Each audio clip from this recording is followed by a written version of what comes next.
on behalf of the Center of Latin American Studies and the Universidad Nacional Autónoma de México and the School of Theology, these three organizations made possible to have the privilege to listen to Enrique Dussel, one of the most prominent thinkers of Latin America today.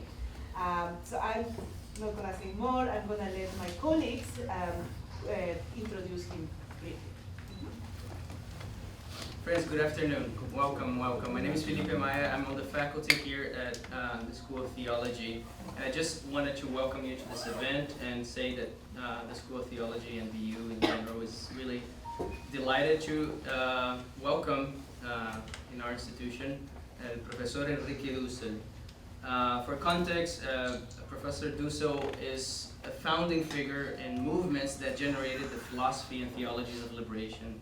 He's a historian, philosopher, theologian, social critic. The list goes on and on and on. So he, for those of you who are in the philosophy department or in the theology department, you probably have encountered his work.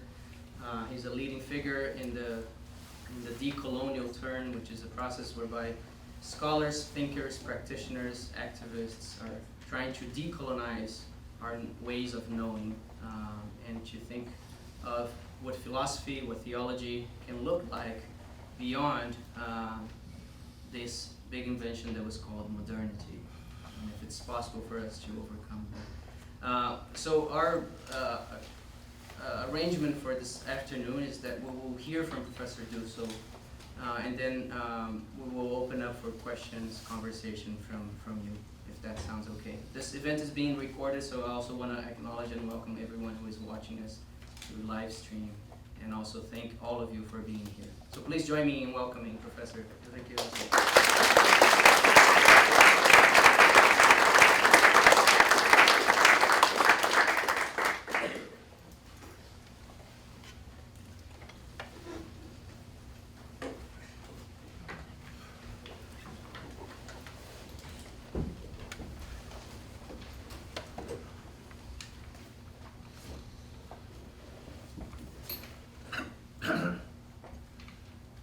First, I would like to know if you listen me too good.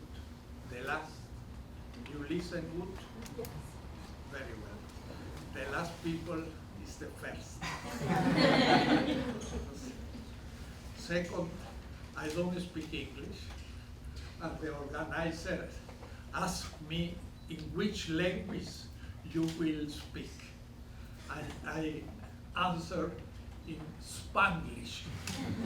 You will see it's a very special language that I will use, so you must pay attention. There are some words in Spanish, other in German, other I don't know, but I am habituated to speak in this language. Today I will express one argument, but will be, I hope, understandable for the Latin American studies, because it's like a long history of the Latin American culture. Will be understandable for philosophers. I am professor in philosophy, and is understandable for the philosopher, but too for the theologians, because I did not only philosophy and history, doctor in history in La Sorbonne, a student of Pierre Chonu de l'École des Annales in Paris, but I did too theology in Paris, and I am doctor in Switzerland, in Freiburg. But I will express these three epistemological levels with one historical argument. Because I will hope that you will understand this relations. The subject will be the two inversions of Christianity. That means I inverted in the long history, the 20th century or more. The Christianity turned two times, and that is very important to understand the present of Latin America, but not only Latin America, it's very important to understand United States and Europe. It's a epistemological turn, and we speak very much in Latin American the decolonization term.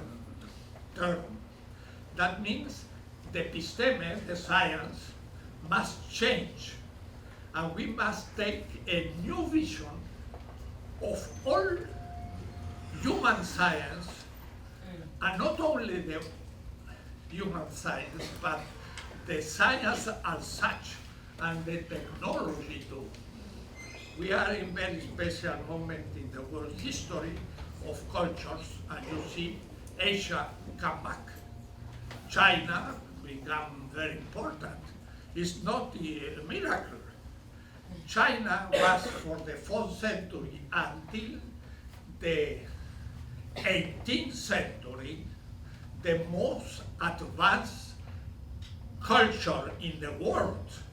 You can read the 15 volumes of Needham, the history of the science and technology in China, to understand that only the last 2 centuries began the centrality of the European and North American hegemony. The Industrial Revolution began in China, and the Chinese put the first iron as acero, iron, my translator, iron, Steel. no hierro. Steel. In 2nd century, and they put the first factory in style in fish in England in the 18th century. The Industrial Revolution began in China 1 century before England. We don't know, because we are very Eurocentric, and we don't know nothing on China, India, or other worlds. That is a problem, and one of my problems today. I will speak on 5 subjects in one hour. If I take more time, I don't speak on 1 or 2 subjects at the least, because it's a long. First point, the origin of the Latin American culture in the world history. Because the conquest of America, in the vision of the world history, not Eurocentrical, but world history, is the shock between the east part of Asia and the west part of the West. The most impressive shock of cultures in the world history, the conquest. I will show you why very quickly, because each of the subjects as I touch is many times is a book that I wrote. So I put my web page, and perhaps tonight you can see my page. It's W 3 times. And after you put my name in minuscule together, Enrique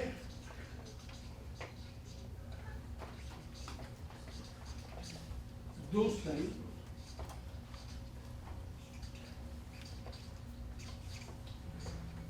point com C-O-M.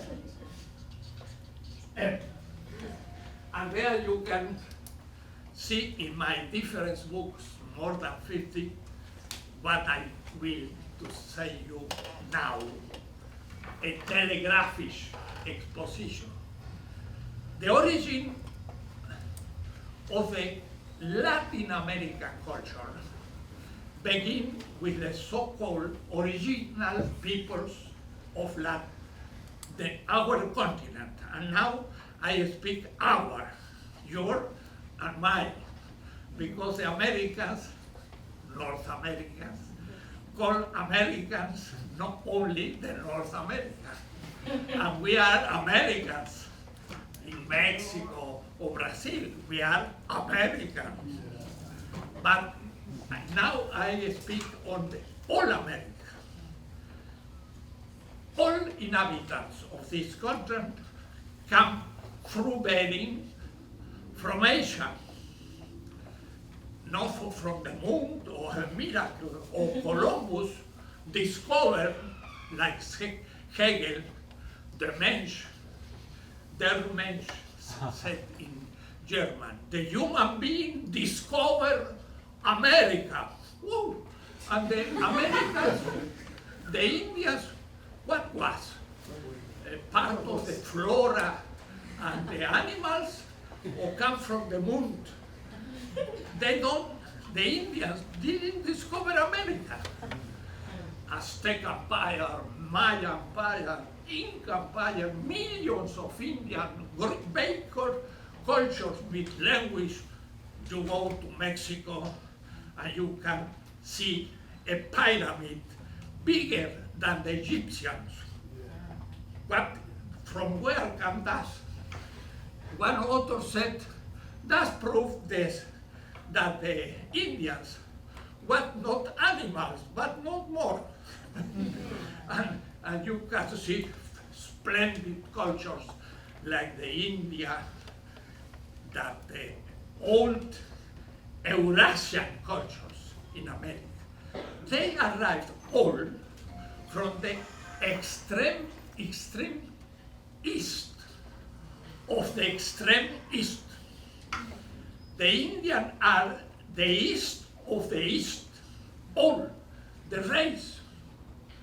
In Peru, you can see a face of people, and you say, oh, that comes from Mongolia, from the north of China, and two come from there, because was an invasion of extreme east of the east.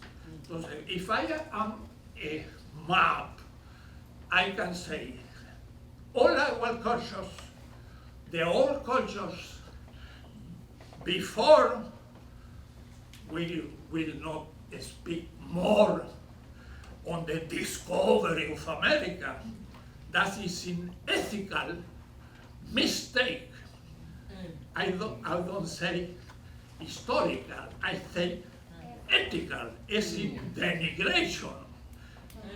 In 1492 began the invasion of these cultures through the extreme west culture of the West. I have no time to speak, but the origin of these peoples come from the north of Mongolia, the region of the Pacific, from Indochina. There is a friend, Indians in Panama, the Kuna Indians, that he had a face so like the Indonesian people that was he had studied in Italy, in Rome, and he said, when Indonesia asked the feast of the country. There is a great celebration, and the people eat very well. And when I was a student in Rome, a Panama people were in the embassy of Indonesia and took part of the celebration. And this day eat very good, only with a face, because he had not a document. That was one Indonesian people from Indonesia through Bering until Panama, the face race. One example, you can go to Peru and you say these people come from Mongolia. Exactly, because in the north of Mongolia, there is a nucleus. Paul Ricoeur, my teacher in Sorbonne in the 60s, I am old. Paul Ricoeur.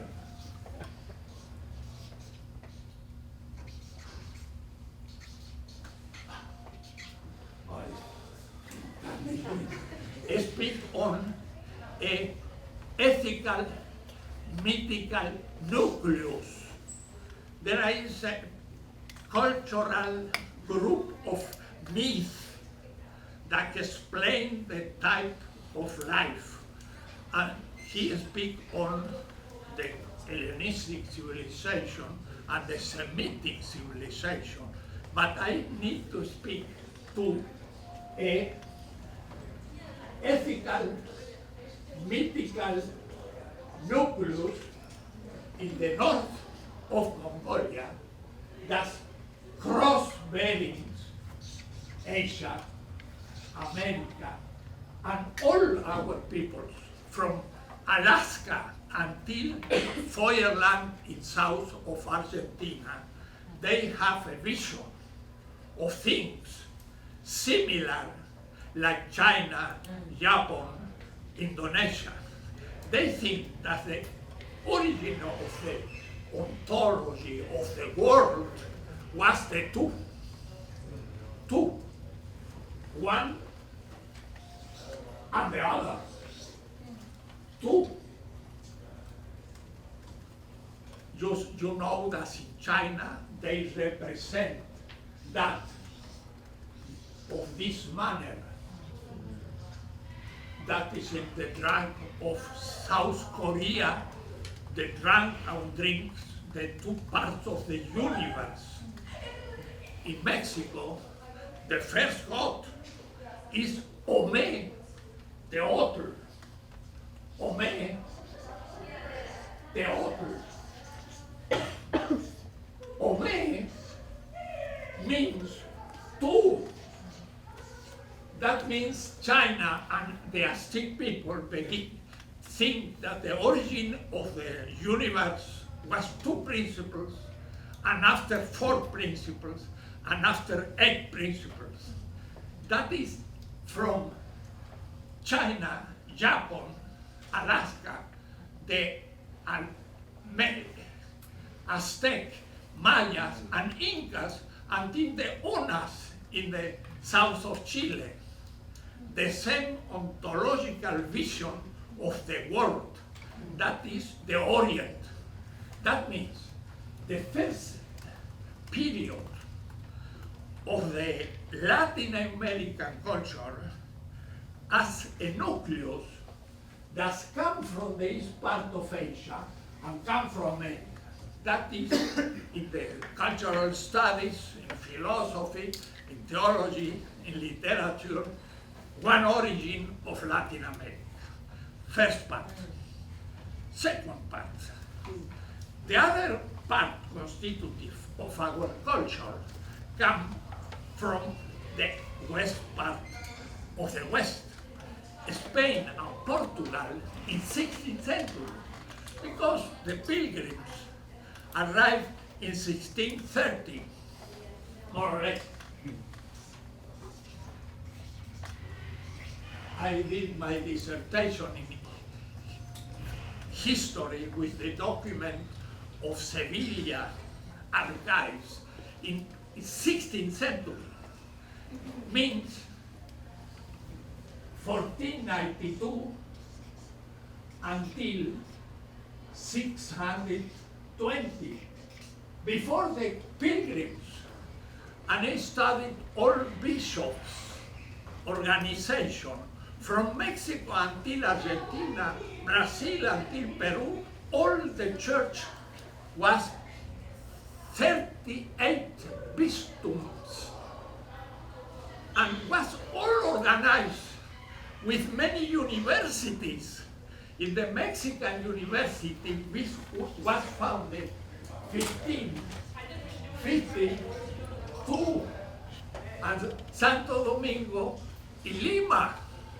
I was in Harvard professor, and there in Harvard, here in Boston, you have the statue of Harvard, you know, with the, so, John Harvard. Many mistakes. First, it's not John Harvard, because we don't know which is this statue. But 1636, the first university in Mexico, in America, the first university in America was founded in 1532 in Santo Domingo. And in this year, was founded Harvard, there were in Latin America 18 universities that gave the bachelor and doctor in theology, philosophy, and other disciples. You understand? That means Eurocentrism, but I will speak after on this question. The origin of the Latin American culture is not only the original people, but a culture that comes from Europe. It is the Christendom culture. I don't know if I use exactly the word Christendom, not Christianity, because Kierkegaard, one philosopher and theologian of Denmark, criticized Hegel, and he said the Christianity was inverted and became the Christendom, a culture, not more a religion. That is the first question. I will speak first the original early Christianity. The original early Christianity, I put, is more or less the first century Christianity. Was founded, not founded, but is related with a Jewish Messiah. The name of this Jewish Messiah was Yeshua.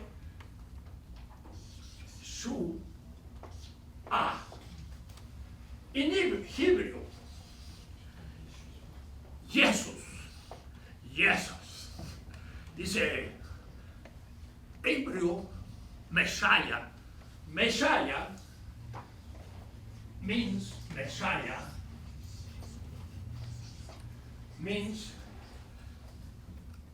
the Messiah. But in the first century, 50 years before our era and 50 years after our era, there were in Israel more than 30 messiahs. Jesus was one of them. And these people that was Messiah, Maccabean rebellion against the Hellenistic people, these messiahs struggled first against the Greek people and after against the Roman. And for the Roman Empire, if a person said, I am a messiah, it's a nationalist problem and somebody that struggled against the empire. And they crucified all messiahs. Was crucified more than 30 messiahs. When arrived one that said, I am the Messiah, because he read the text in Nazareth. One day was in Nazareth and opened a roll and he said, Ruach Adonai alive in Hebrew. That means the Spirit of God consecrate me to give a new to the poor people. Was Jesus in Nazareth. I with 25 years, after I finished my doctorate in philosophy, 2 years Charpentier in Nazareth. I am very materialist. I said, I am Christian. Good, I would like go Nazareth. And the Messiah of Nazareth was a Charpentier. I will be Charpentier. I speak with authority. Not because I listen, I saw. I was 2 years in Israel. I write the new Hebrew, not only the classical, because for me it's very important. 2 different nucleus of my Latin American culture. I go to the origin 5,000 years ago in the West, now not in the East. To arrive to Spain, I need to do a long way. If there is the Asiatic origin of my culture in Latin America,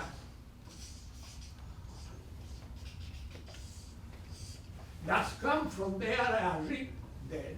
Now I need go to Spain and see what is Spain that's coming in Latin America, because I am the effect of these 2 historical cultures.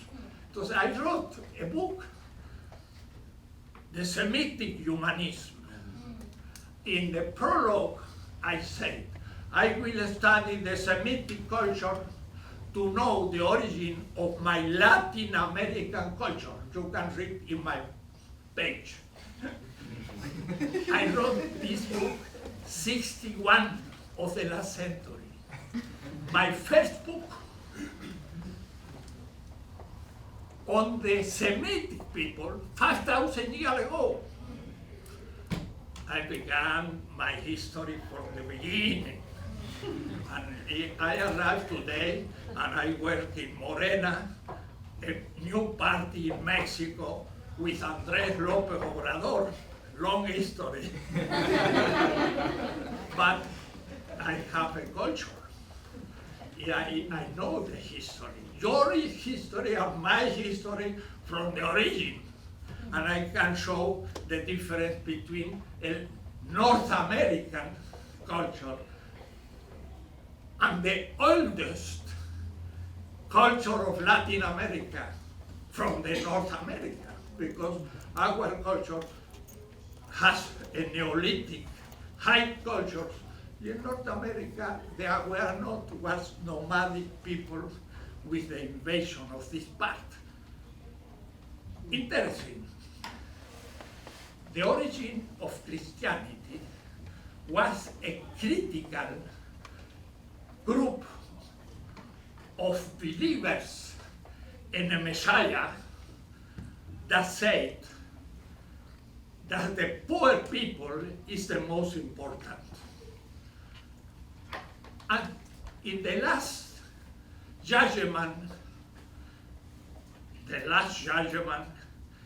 is the moment where we can see the ethical criteria of history that Jesus took from the Old Testament?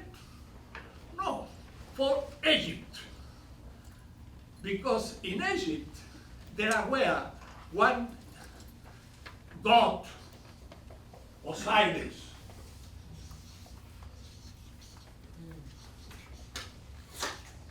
And in the book of death of the Osiris, you can go today in the library and see the book of death.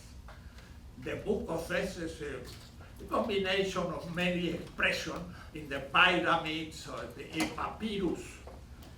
In the chapter 125, Osiris asked to the dead person in the last judgment, that come not from the Jewish, ni the Christian, ni the Muslim, that come from Egypt.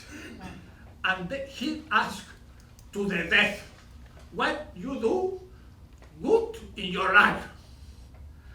And he answered, or she answered, very important answer. He said, good things I did in my life. I give food from the hunger. I give water to the thirsty in the desert, Egypt. I give the dress for the naked, a sheep for the peregrine, because the Nile produce the too much water, and the people die in the water, and you need the sheep. Means that to eat to the hunger, drink to the thirsty, dress to the naked, and a house for the homeless. 30 centuries after Osiris, Jesus set the same criteria of the same resurrection. That this the resurrection theory are 5,000 years of beliefs. That is a nucleus,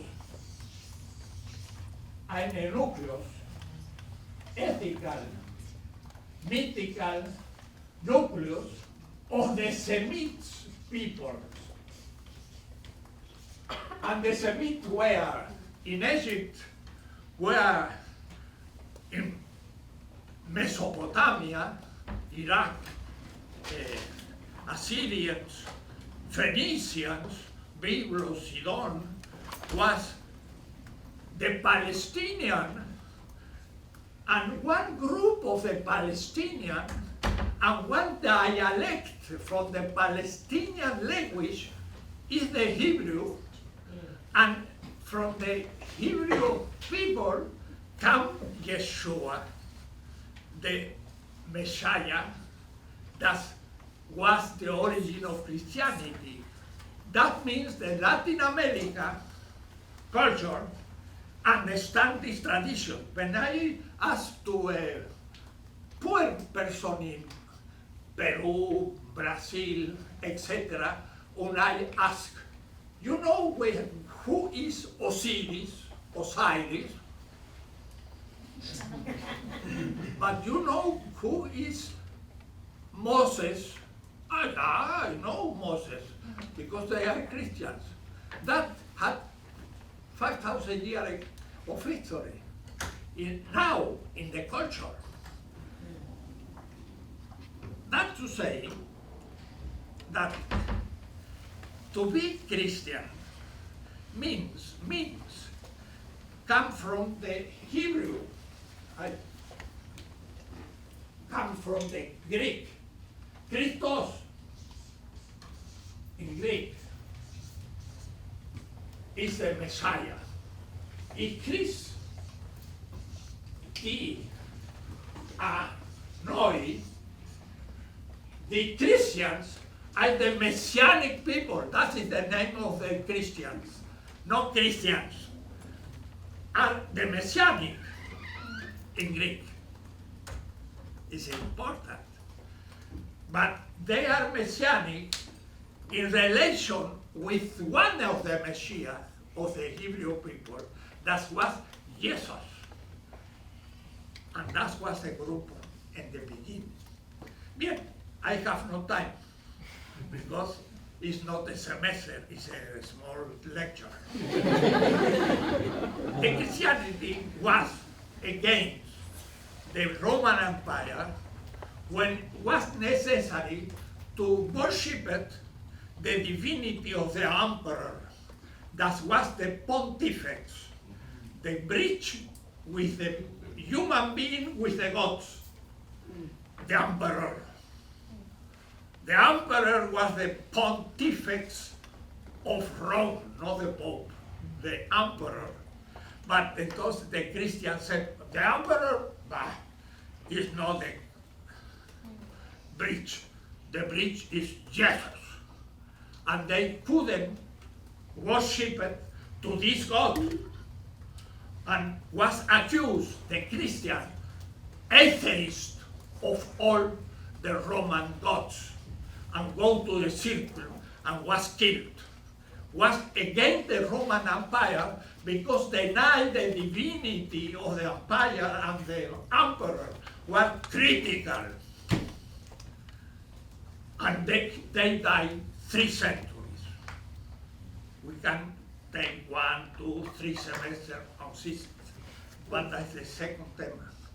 The third question, the inversion of the critical Christianity. Constantinos struggled against 3 others emperors, but Diocletian put 4 Caesars in the Roman Empire, and Constantino one of the first. And he said to the Christian that was very numerous in the East, you will free. Acha, we are with you. And Constantino arrived to be the only Caesar of the Roman Empire through the Christian. And after became Theodosius, and said, not only you are free, you are the official religion of the Roman Empire. Check. What means that? In the original, the Roman Empire has a critical people. And these critical people were the Messianic Christians. But now they are the official religion of the empire. The Christianity became the foundation moment of the Roman Empire, because Christ is now in the Basilica of Constantinople with the eyes open, without blood, like a king, not as a poor crucified against the law on the empire. Now is the foundation of the empire, the first inversion of Christianity. Kierkegaard, theologian of Lutheran theologian in Denmark against the Hegelian, because Hegel said the religion is the foundation of the state. And because that, Marx, that criticized the state, said, to criticate the state, I must criticate the foundation of the state. And the foundation of the state, said Hegel, is a religion. The criticism of the religion is the first criticism. Who? Marx is atheist. Nothing to do. Marx was against the atheism. And he said to criticize the state, the Christendom is necessary first criticize the Christianity that was put as the foundation of the state. But he didn't say if the religion is critical, must be criticized. On the contrary, Marx venerates the Christianity, but the original Christianity, not the Christianity of the first version. That is important now for the world, now, not in the past. I have no time, but the Christendom is the first part. But two, there is other nucleus. I cannot write more. Some of you have another.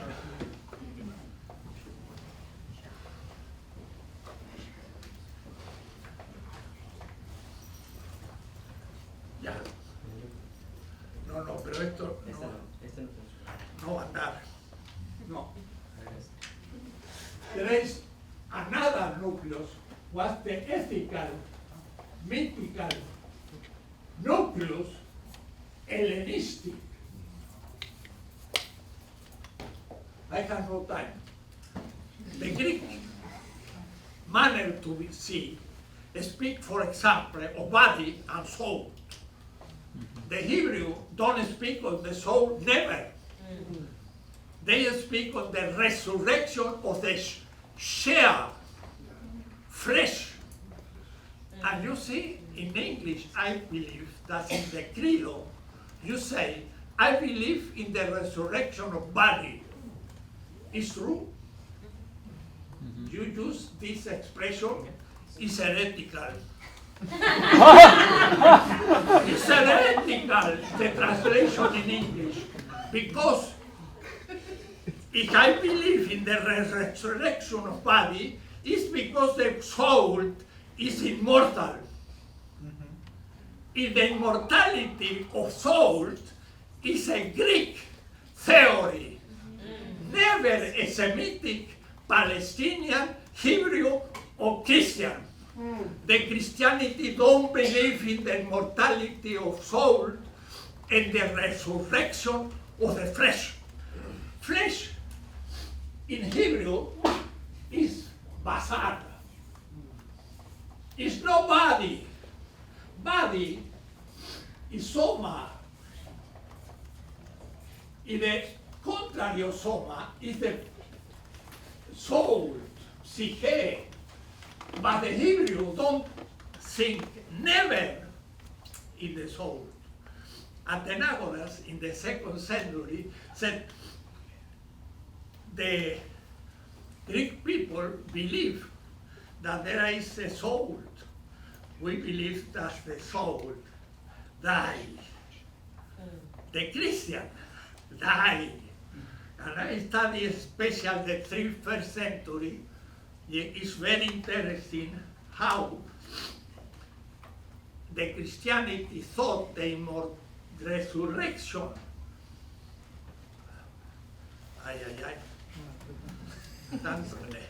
The question is the refrigeration is very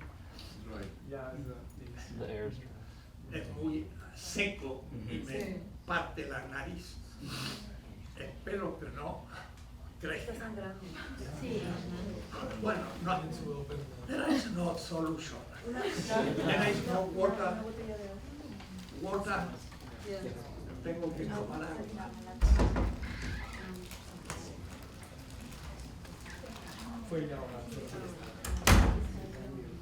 No tengo agua y está muy seco. Sí, ahora traen un poco de en la piel. Bueno. Lucy. Sí, give me. I do philosophy, theology, and history. Hacia abajo.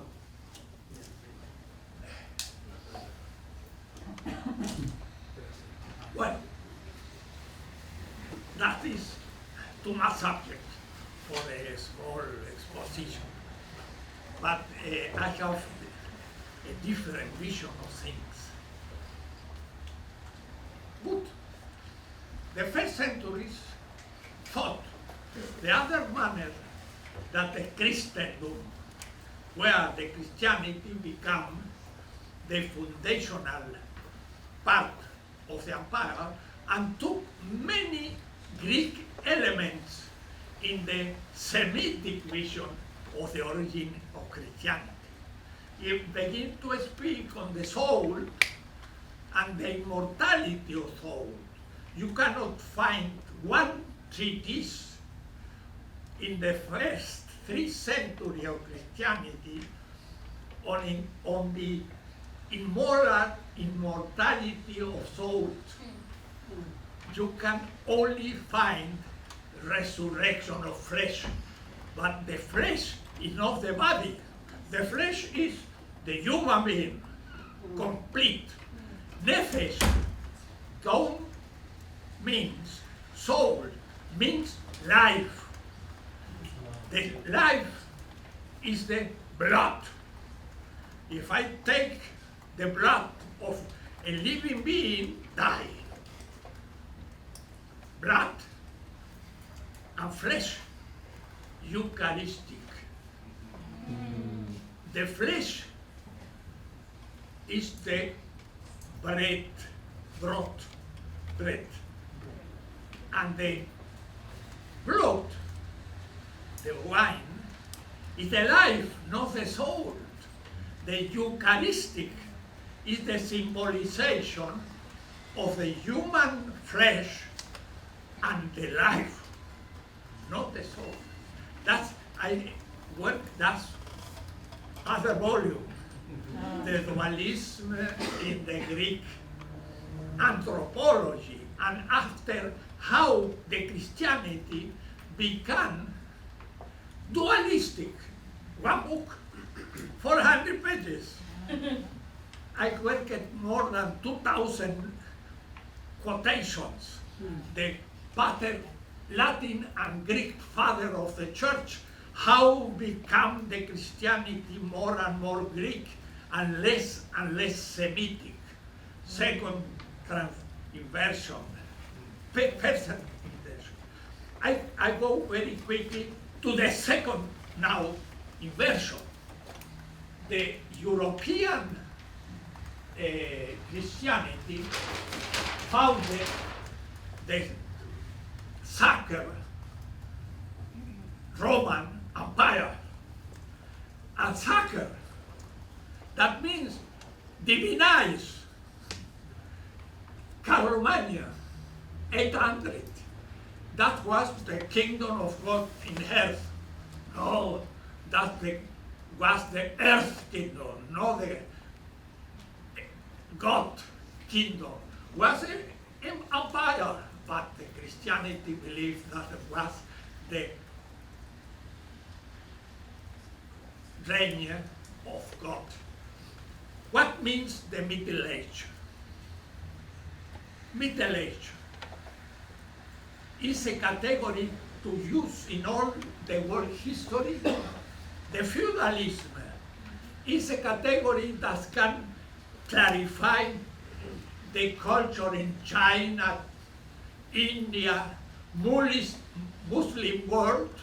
No, only can characterize the Latin Germanic world, Europe.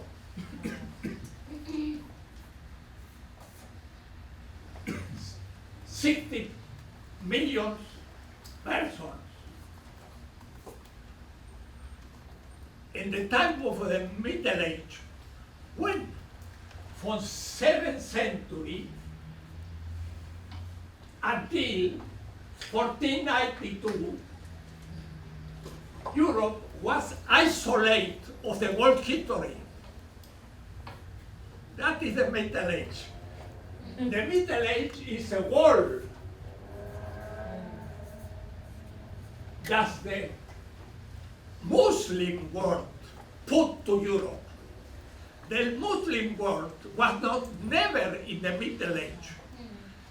The Muslim world was a urban, commercial, universal world. Was from Morocco until Egypt, the Fatimid, until Mesopotamia, and the center of the world history was Baghdad.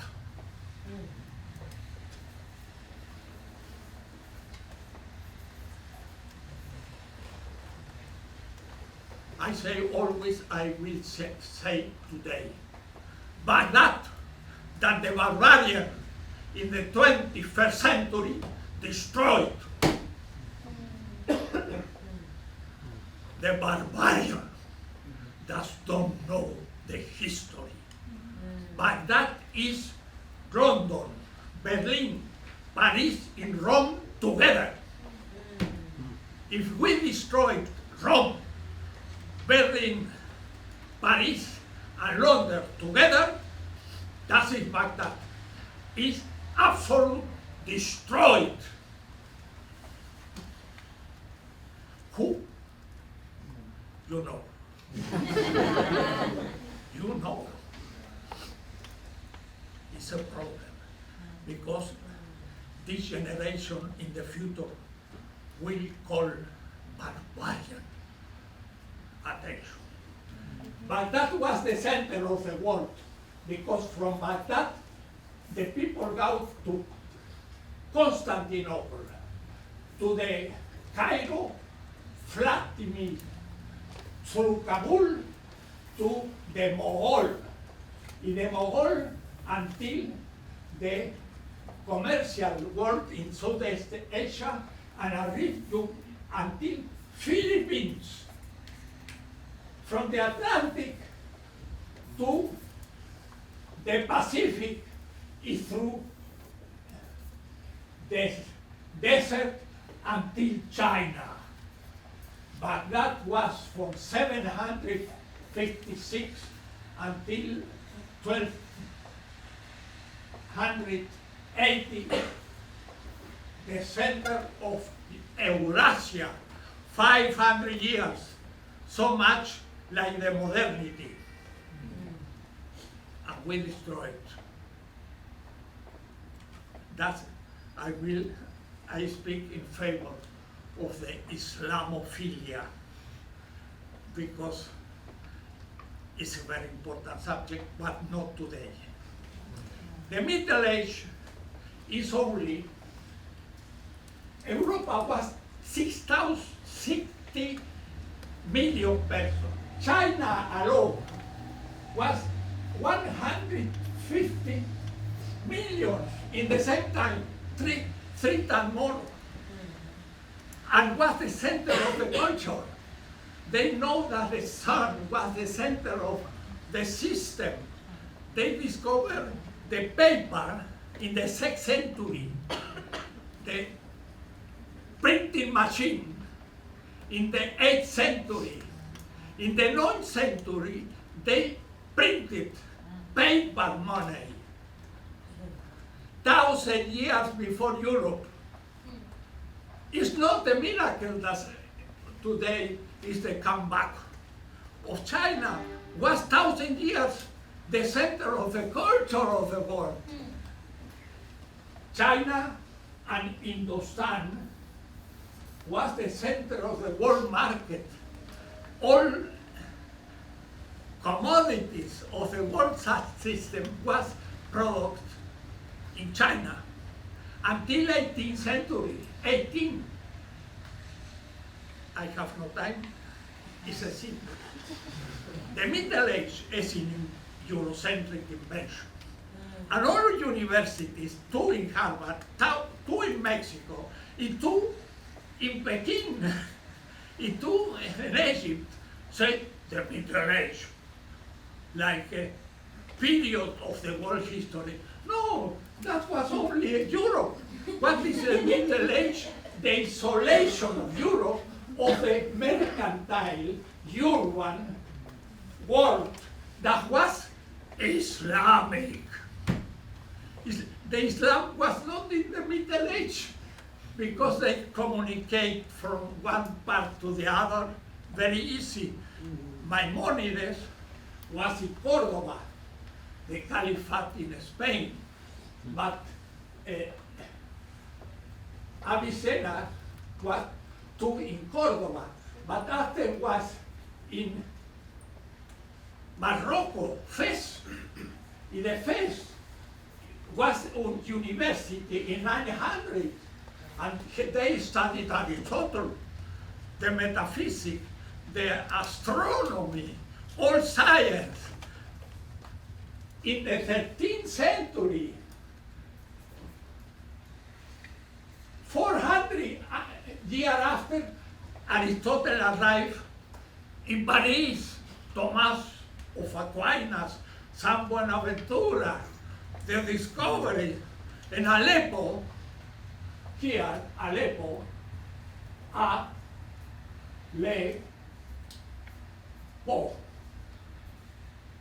In 8th century was translated from Greek to Arab Aristotle, and the barbarian of the 21st century, 3 years ago, destroyed absolute Aleppo. Al-Kindi was a philosopher and theologian in 836, Harvard. 800 years after. You understand? I have a world history, a new vision of world history from the South. It's necessary to know. What is necessary to destroy absolutely the periodization of the whole University of Europe and United States. When finished the Middle Age, I discussed with Wallerstein and Binghamton. He thought that was the Enlightenment time.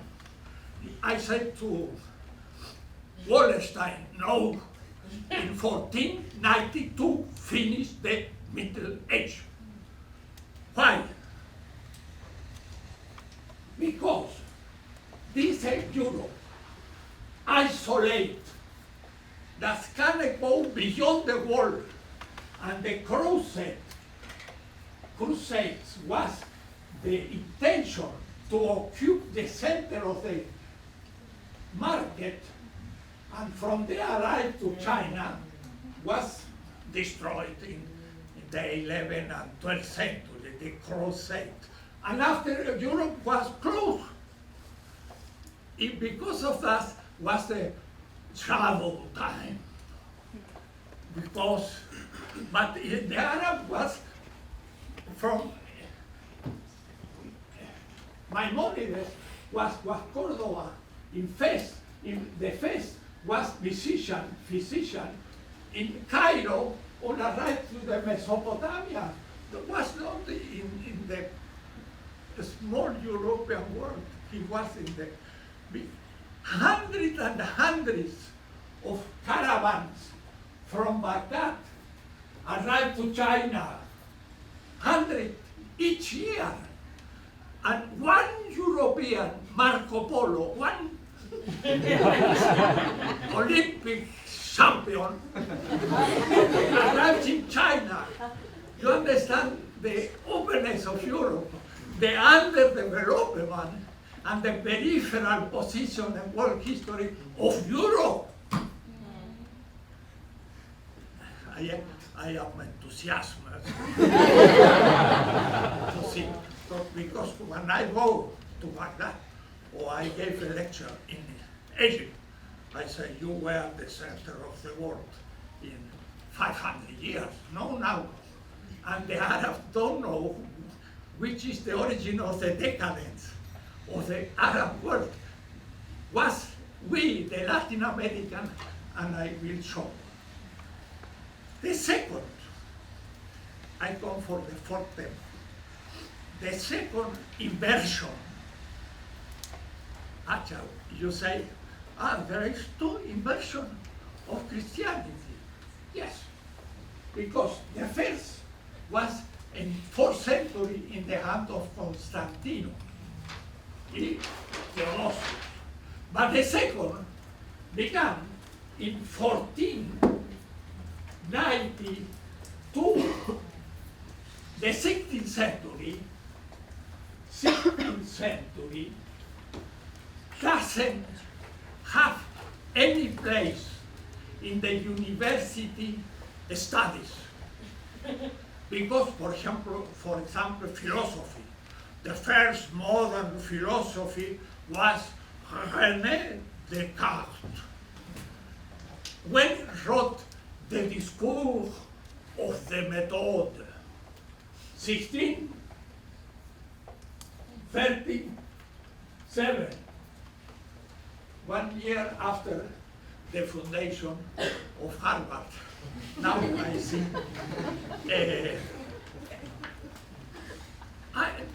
That begin the philosophy modern. What happened from this year and Descartes? There is almost 150 years.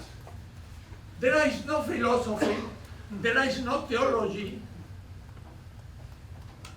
Luther was in 1513.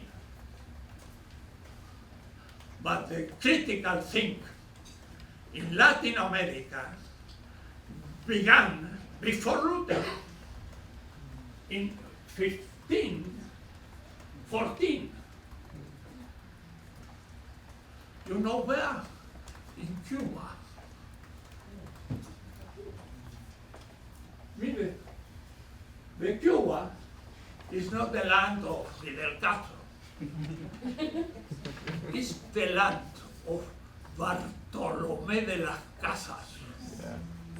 In this year, before Luther, and before Machiavel, the Príncipe de Machiavel, 1517, Bartolomé de las Casas in Cuba, Santi Espíritu, said, all that the Spanish people do here, don't speak on Spanish. The European people here, it's a big injustice, a sin. It's the criticism of modernity that began. The modernity began with Columbus. Because Europe was isolated, because the world of the Arabs were very strong, and Europe was very weak. Now, the Europe go to the ocean, Atlantic Ocean. It's the discovery of the Atlantic. And the discovery of Latin America. That began Latin America. And Europe now, from the periphery of the Islamic world, becomes slowly and slowly to be central. Now, yes, first time, but not quickly. There is 5 phenomena that are together. Is first, the first question is the modernity. The modernity because here, if you say beautiful, the modernity.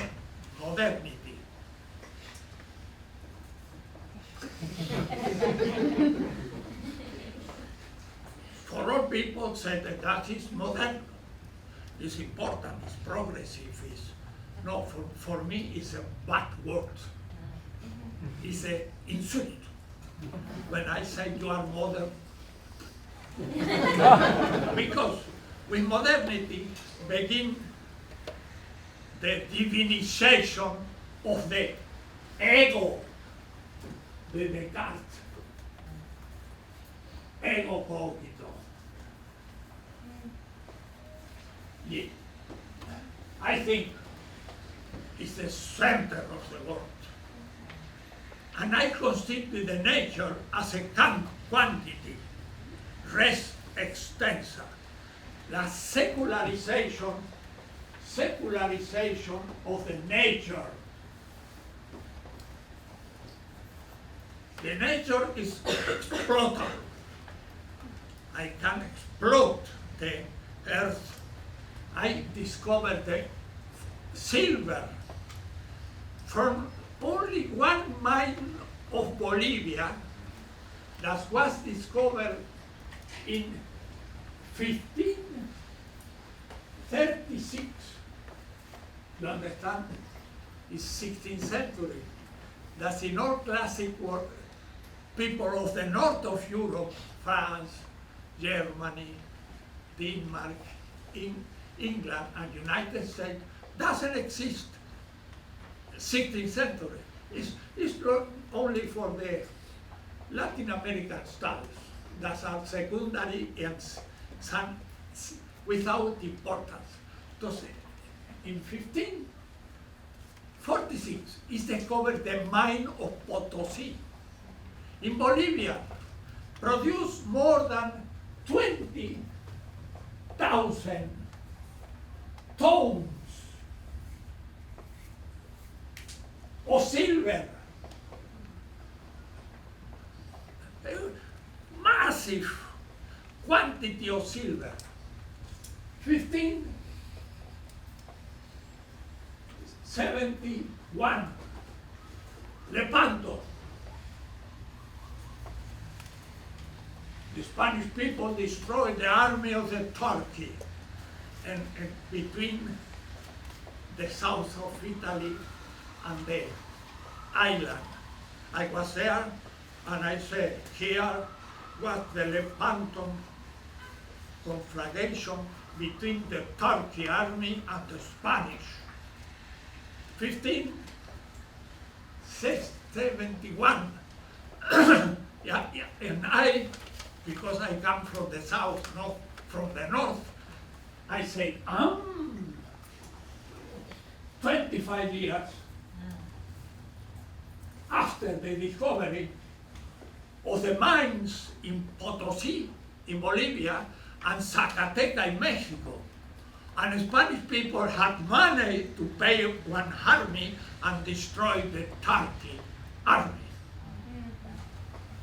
A Latin American can discover that. One North American, German, Italian, no discover because they see all from the north. I see from the south. The money to pay the army of the Spanish, more strong than the Turkey, come from the blood and the life of the Indians. I studied in Sorbonne, a doctor in history, two, because I have two doctors, philosophy and bachelor in theology and honoris causa in theology. Entonces,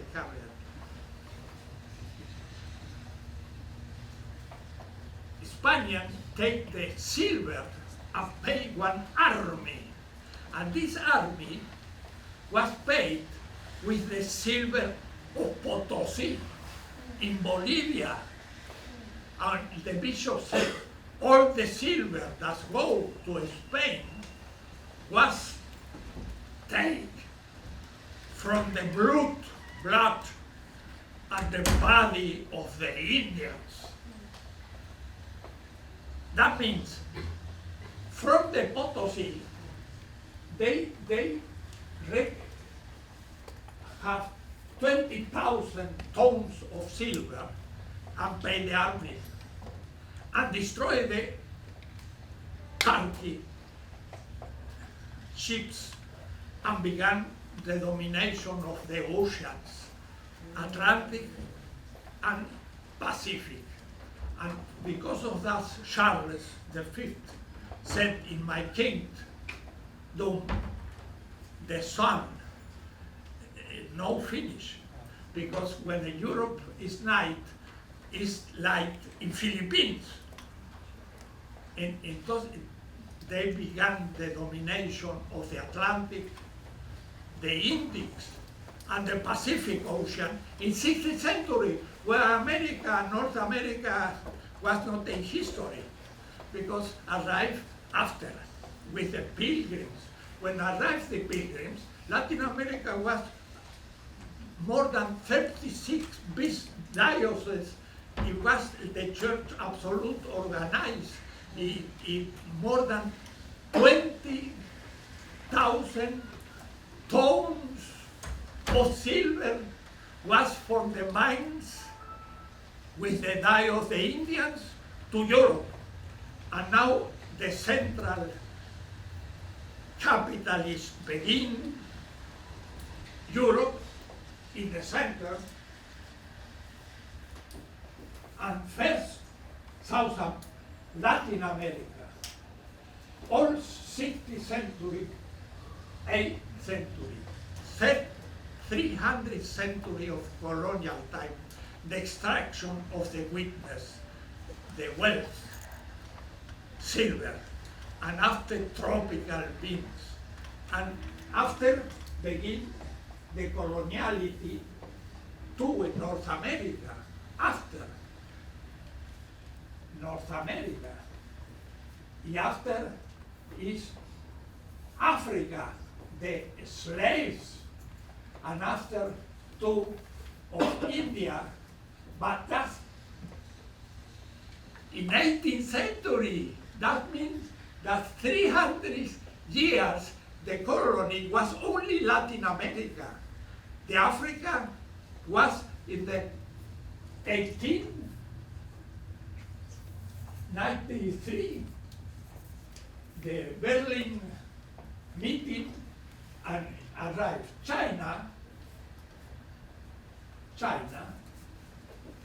never was colony, and was from the 4th century until 18th century the most powerful civilization in the world.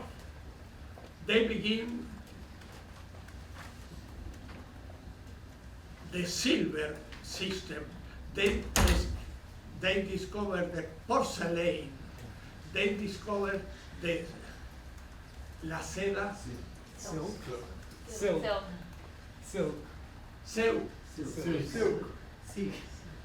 That's all product of the world commerce until 1800. All products were Chinese. The porcelain,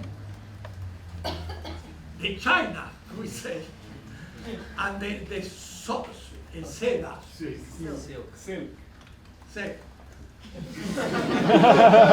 to all the aristocracy of the world, in Africa, in Asia, in Europe, in England, the aristocracy, the kings, used the same of China.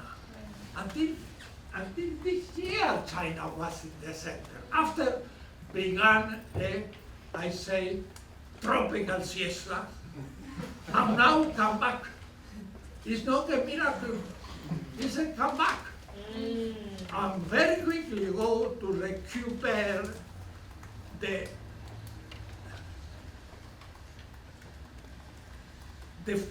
most important civilization in 400 years until the end of the 18th century, because the commerce between China, India, Africa, Europe, America was in the hands of Spanish and Portuguese.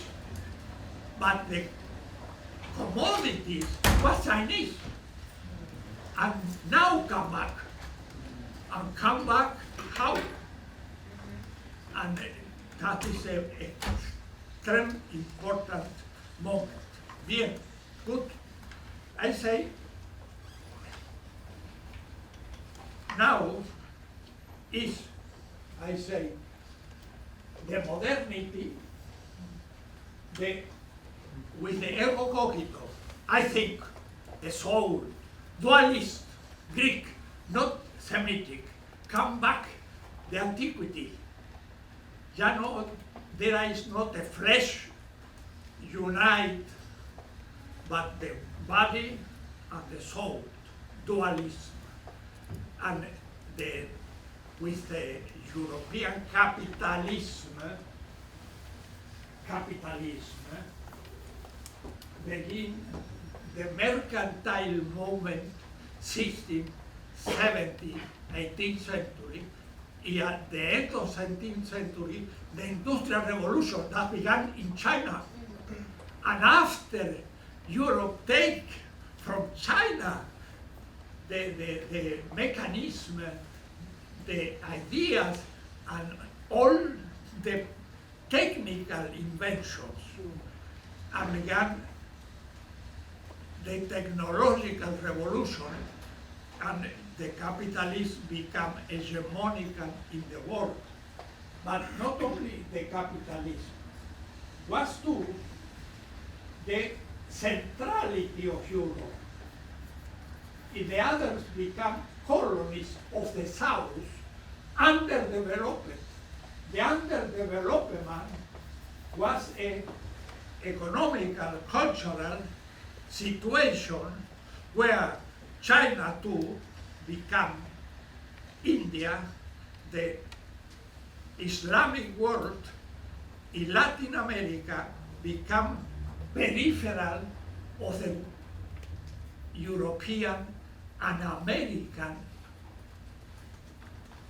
but American after the Second World War, because before that was the hegemony of England. The first was Spain, the hegemony of the Central civilization, after Holland, or Holland, Amsterdam, the center, some years, after come France and England. And England was from the 8th century until the Second World War, the center of capitalism in England. And after the Second World War, became United States. 50 years ago, and United States is the central country of the world capitalism. But now in crisis, because come back Asia, come back China, come back India, and the small others in Asia. So we are in the changing movement, very important for many questions in the world history. Entonces, that means that the Eurocentrism begin to be in problems today.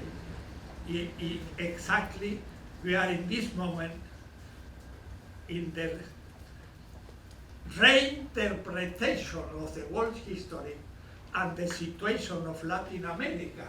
Latin America was the first periphery of the capitalism, first of Spain, 16th century. After some years, Holland, Amsterdam was the center point of, it was present in Brazil, in Africa, until Japan, Holland. After became France, England, in the end of the 7th century, 17th century, and after the Second World War, become Central United States.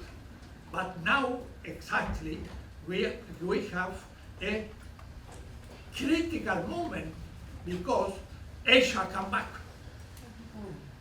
That was 1,000 years, the center, Asia and North America. And we are exactly in this moment in a changement movement.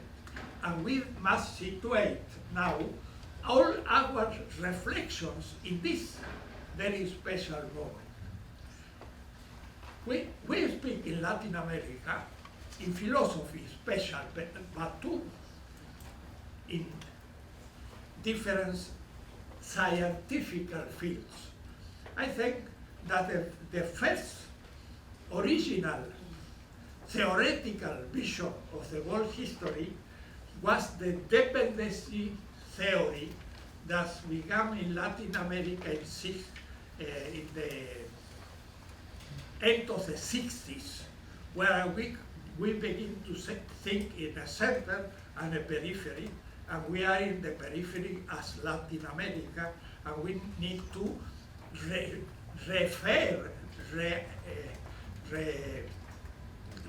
remake the philosophy, the theology, the history with new eyes, because this history of Eurocentric history doesn't work mere. And in this reflection that I call philosophy of liberation, but too is a theology of liberation. And in this vision, we begin to make a reinterpretation of all world history, and we need new categories to understand this actual moment. That's very important, because it's a new theory of the world history. We see from the south to the north, many things that in the north they don't see. It's a long history that's made to a reconstruction of the modernity from 1492 until today. If we need a new type of epistemology in anthropology, in philosophy, in theology too, because there are different public now. In all epistemic science, we need a new vision, because we have a Eurocentric vision of history, of economy, and the theology, the philosophy, in the anthropology, in all science are Eurocentric.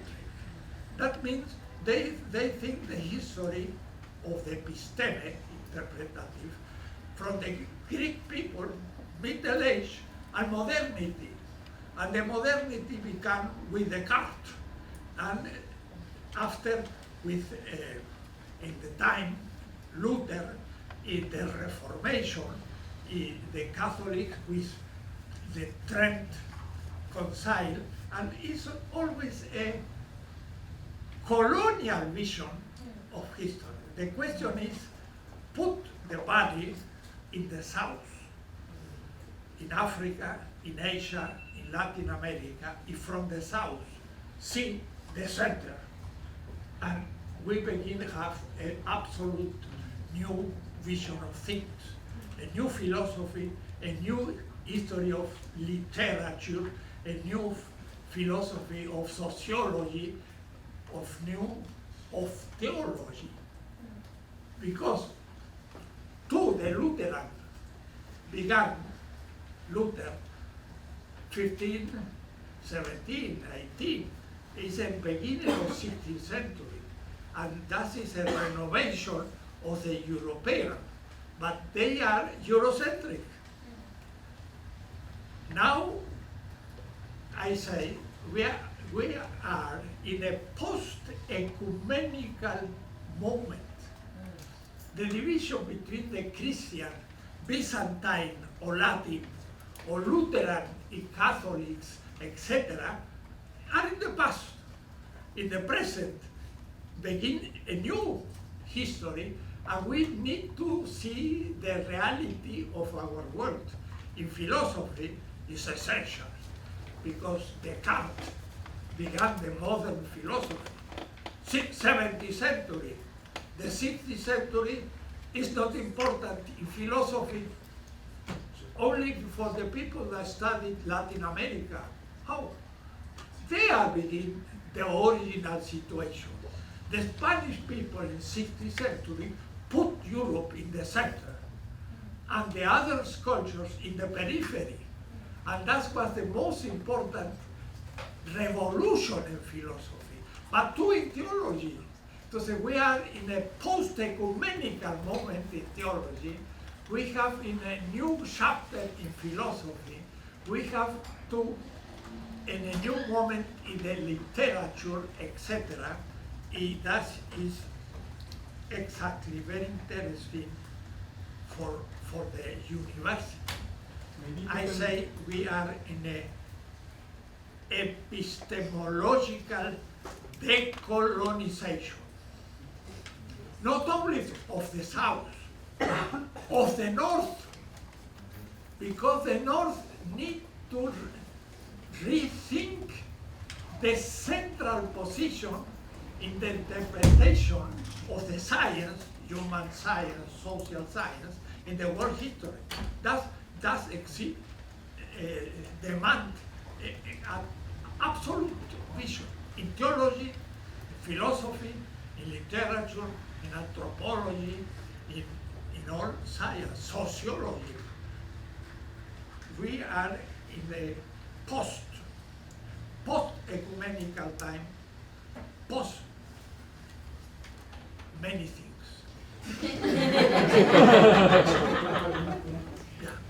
Yeah. You can read all this in my page, web page. And there are many books, more than 60. In English, a part, but not too much.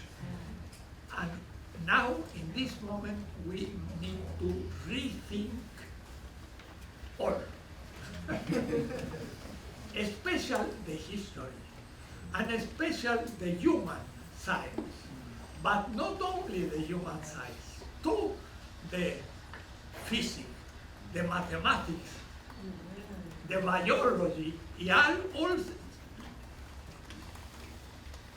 epistemes science, because the periphery was more creative than we think, and the modernity took more elements of these cultures than we think.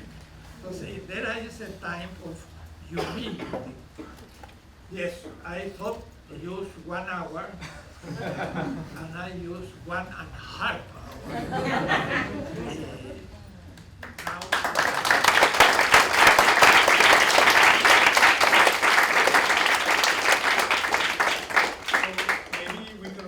for some questions, and please feel free to ask your questions in Spanish. You can take here, because many times for me it's difficult.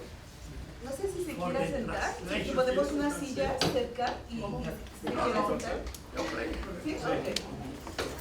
Quería preguntar, hablaste anterior de un núcleo cultural semítica y oriental, y pensé que tú piensas que vienen de un fuente totalmente distinto o que hay algo parecido en el origen de esas culturas. Oriental y occidental, en la historia o en el mundo bizantino y latino.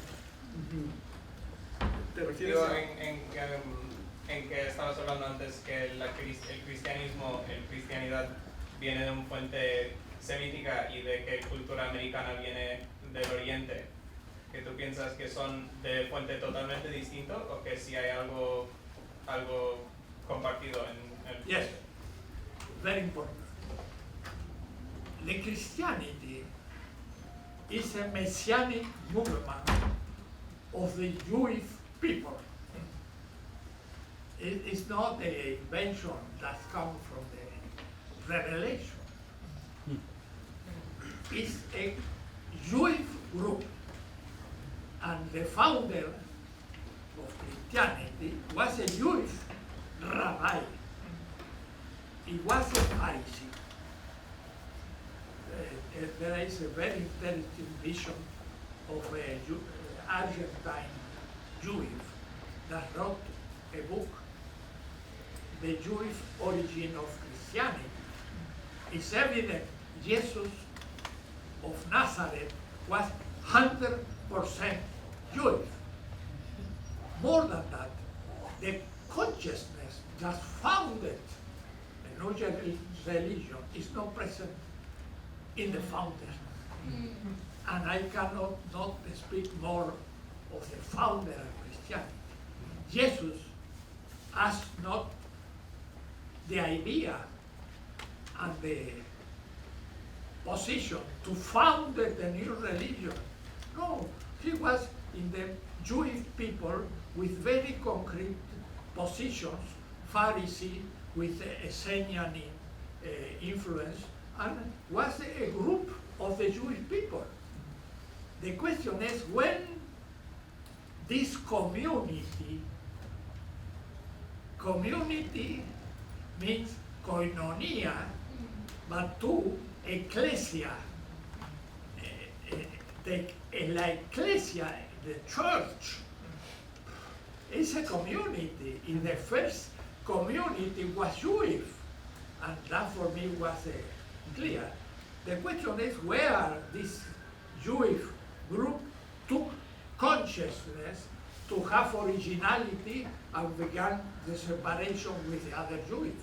That is a very interesting point. You see, we understand this evolution.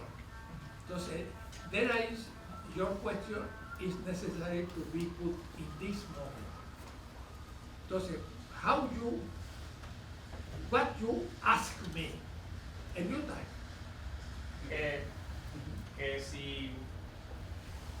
Que estamos hablando de las culturas asiáticas que tienen la idea del dualismo de yin y yang, y que en la cultura asiática donde tienen la idea del cuerpo que es la materia, y que si tú piensas que vienen de fuentes totalmente distintos o que si hay algún descendiente cultural compartido entre los dos. Hay Distribucionismo, ¿no? Claro, si hay una conexión histórica. In your expression, there is many questions. Because you say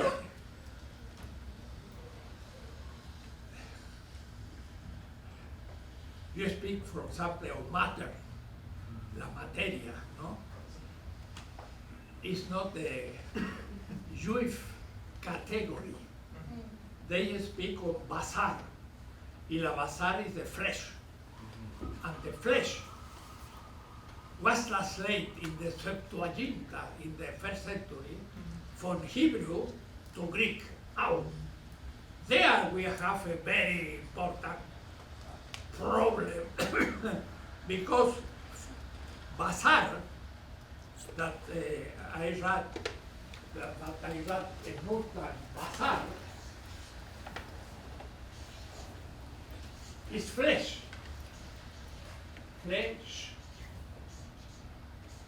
Share, flesh.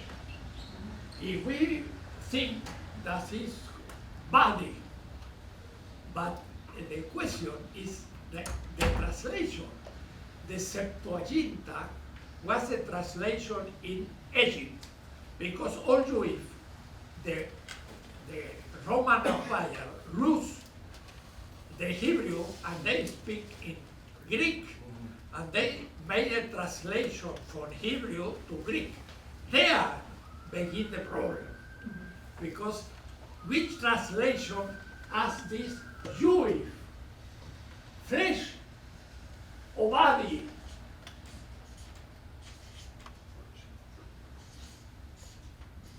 No, body. Many times they use body for the flesh, basar, but with the meaning of the Hebrew basar.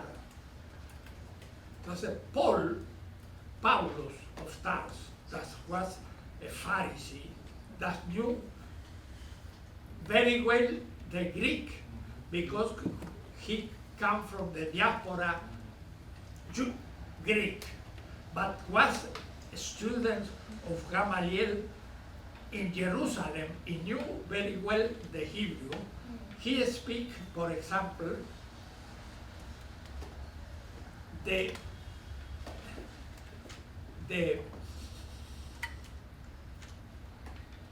body, but the fleshly body and the spiritual body. But the spiritual body was bazar. The fleshly body was the soma, the body for the Greek people. And he have problem of translation.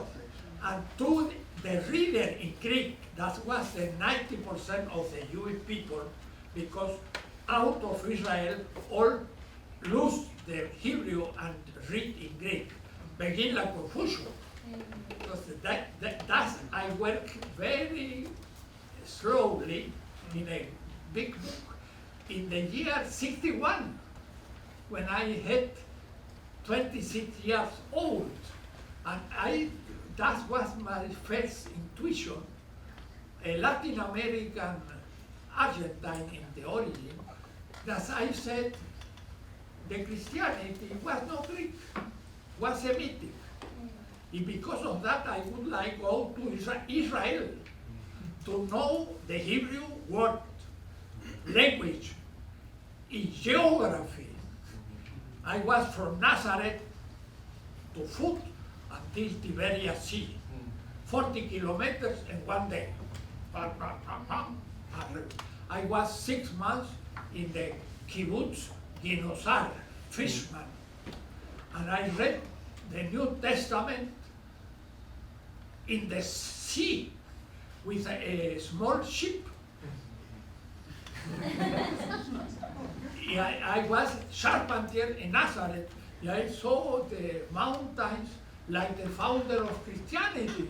I was very, I say, materialist, because I was there in the origin. I understand many things. And I don't know if Quizá otra más, otra pregunta más, quizá. Bueno, No, adelante. sí, Lola. Gracias. Bueno, primero muchísimas gracias por venir aquí, es un placer oírme. Voy a preguntar en inglés para que todos puedan entender. ¿Por qué no te acercas, Lola? Okay? Sí, Okay. para que te escuchemos bien. Yeah, well, my question Míralos. is... Yeah. Oh, aquí? Sí. Okay. I think a lot of even well-meaning people in my culture will use the term developing world to talk about places other than Europe and other than the United States, especially places that are lacking in resources. Do you think that's a colonial term? And if so, what can we replace that with? What can we use instead of that? ¿Se dice en español el mundo desarrollando? El mundo. El desarrollo. Yeah. ¿Qué piensa usted de esa frase? ¿Y qué deberíamos usar? El concepto del mundo subdesarrollado, por ejemplo. No, I began that there. After 10 years in Europe, 2 years in Israel, Spain, doctor in philosophy, 2 years worker in my hand, 10 hours per day in Israel, and in the night studied Hebrew in the Ulpan. That means a methodology to know. I spoke Hebrew and I write Hebrew, I read Hebrew. Because I said, I know the Greek, I studied 5 years in the faculty. I can write Greek. I read Aristotle, Plato in Greek. I read in Latin, Thomas of Aquina, San Buenaventura, and all. After Descartes in French, Kant in Alemán. No, I know all that. But the question is the transformation exactly of Christianity, that's from the Greek and more than that. The founder of Christianity didn't spoke in Hebrew, he speak in Aramaic. That is a language more extended. And there is now some studies that said in Aramaic is not the same as Hebrew. Jesus knew the Hebrew, and he wrote in the synagogue of Nazareth the book in Hebrew, but the living word language was the Aramean. And that is, there is translation, and the old translation is traitor. Entonces, I had the intention to read the text of Greek as the departure point of the Hebrew, but there is other stuff that is the Aramean, no? It's very important to understand the concept. The Christian are nothing of that. They take the Christianity now in English of the 20th century, and I believe in the resurrection body in all churches. It's an heretical thing. The Christianity never thought that there is a resurrection of body. There is a resurrection of flesh. But the flesh is not the flesh. It's basar. It's the conception of the anthropology unite. There is no body, there is no soul. Athenagoras said in the 120, the Greek people believe in the immortality of souls. And we, the Christians, believe that the soul died. Well, 120, father of the church. I said, you committed a mistake because you say, but the soul died. You must say, there is not soul in the Hebrew thought, because the psyche is the life, not the soul, etc. That means we need to rethink many things to understand the text of Christianity. That is theology of liberation.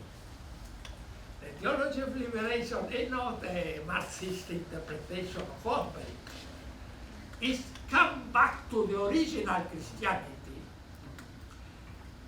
and come back to the original Christianity that take the Catholicism, the Lutheranism, all Protestant churches to say, go to the 3 first centuries. My reflection in theology is not ecumenical, it's post-ecumenical, or if you want, pre-ecumenical, but because I said to the Lutheran, you committed many mistakes in the interpretation of the early Christianity, and the Catholic too, and the Evangelical too, and you understand, it's a historification. And that is a novelty because comes from the South, not from Europe and not from the United States. It's something more radical, our position. Sí, otra. Una pregunta más. Muy breve. Profe, gracias por la presentación. En el recorrido histórico que usted da, no figura el continente africano, aparte de Egipto. Entonces le pregunto, ahora que tiene un momento para ampliar esa parte, ¿dónde figura África dentro de ese recorrido histórico? I asked about where's Africa in the history of Europe. In my vision of history, Africa began with Egypt. The Egyptian culture is black. I do a dialogue with James Cone. He's a theologian, black, in the Theological School of New York. And I say him, the Egyptian culture has a very important Semitical origin and put many elements in the original original Semitic tradition. That means that Egypt is like a father of the Semitic. The Semitic is a culture of the Arabic desert. The pyramids of Egypt was what? A pyramid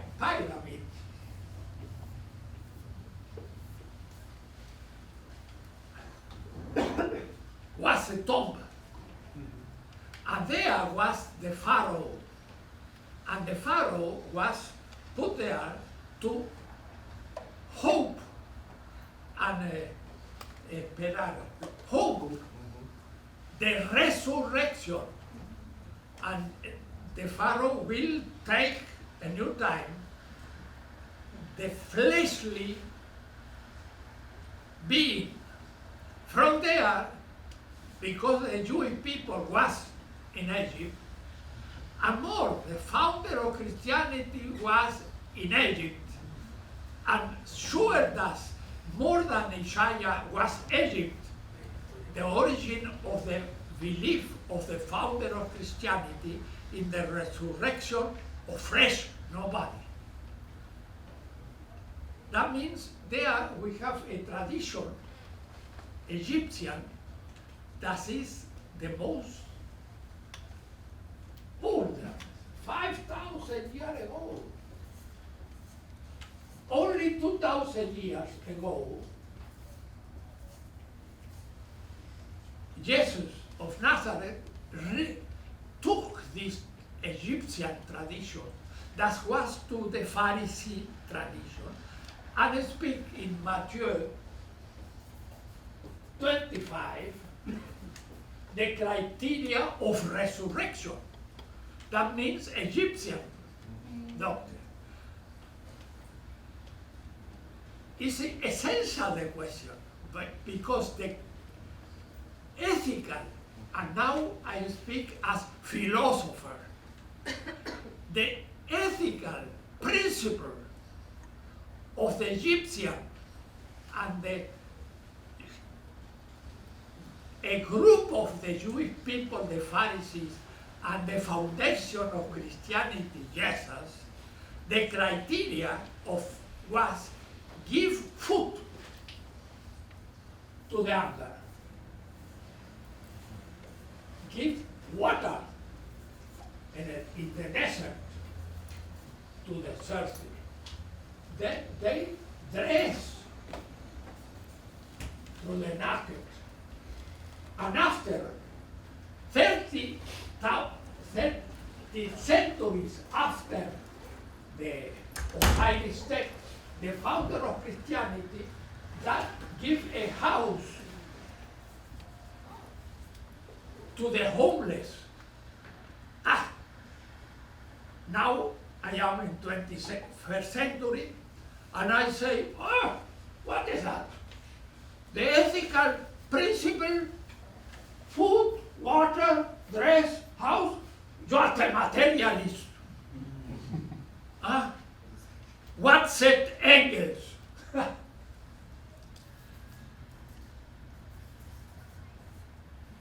And Marx.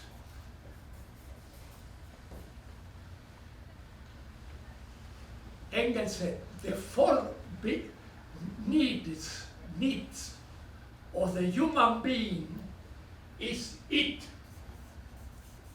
drink,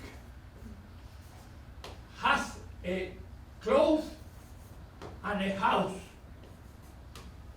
Oh, Mr. Engels, you agree with a tal Jesus? Yeah? Sure. Yes, is a materialistic ethic, but matter has nothing to do against soul. Matter is the content of life. If I don't eat, I die. If I don't drink, I die. If I am cold, I die. If you have no protection, I die. What is the foundation? The life. That is the Christian ethic. The life is a materialistic in the sense of content, nothing to do opposed to the spiritual.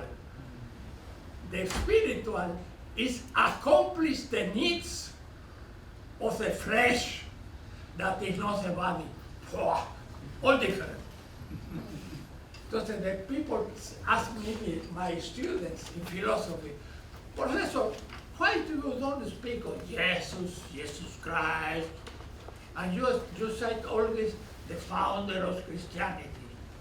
I say, because if I said Jesus, you understand something that is not my thought. You understand a Jesus of the churches. My Jesus had nothing to do. It's that Jesus completely unknown. Began a new time, and we will understand what means a Messiah of the Semitic anthropology and ontology different that you think. And that's it. The philosophy of this theology is the philosophy of liberation. And it's pure rational, don't need any faith. But it's the same. Because the criteria of the ethics is give food to the hunger, give drink to the thirsty, give a clothes to the naked. Professor, that is very materialist. Yes, the true materialist. And Marxists agree, yes. And Marx was a Jew that knew very well the Jewish ethic. And because of that was again capitalism. And I am with Marx. And the Marxists don't know that. And I was when I studied Marx in the archive of Amsterdam with the unpublished manuscripts of Marx in Germany. I know more Marx, the Institute Marxist-Leninism of the old Democratic Republic. I was there in the institute. I studied with the manuscript, no published in German. I worked with a published manuscript of Marx. And I was with the editors in Germany, Elf. And I said, you know, the theory of creation of Marx. Creation, Schöpfung, what is that? And I took a volume of the Marxist-Leninist Institute of the DDR before the perestroika, published by the Communist Party in Germany. I read, the living labor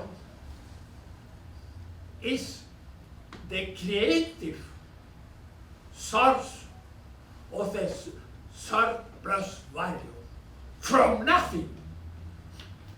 Marx used the creation from nothing in economy. And if the Marxists said, well, here, you publish. We publish, but we must study Marx. Latin American said Marx was a Jew, and the ontology of Marx was Jewish.